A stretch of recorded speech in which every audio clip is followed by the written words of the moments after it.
process can be pretty scary for most people. You live your life as a teenager with very few concerns, and it seems like the world is a very carefree place.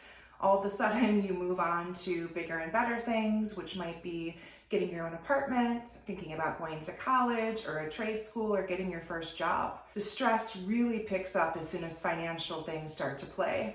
Also, things like dating and relationships and finding a life partner can cause a lot of anxiety in young people. As you get older, you start to really start to think about your life and settling down perhaps, or buying your first condo, or moving into a different apartment. With the stress of that comes more financial burden, more responsibilities, and can often leave people feeling depressed and a little bit anxious. As we move on to other stages in life, thinking about marriage or a partnership, thinking about having children, a career, oftentimes people begin to start to reflect on their lives, which can also cause a little bit of depression. Was I a good person? Have I been a good friend? Am I a good partner? All of these things matter when you're using self-reflection to kind of gauge where you are in life, especially when you get older and your children start to leave the house, or you think about retiring. We often think about things like that as being empty nesters or having less to do, which definitely can impact mental health.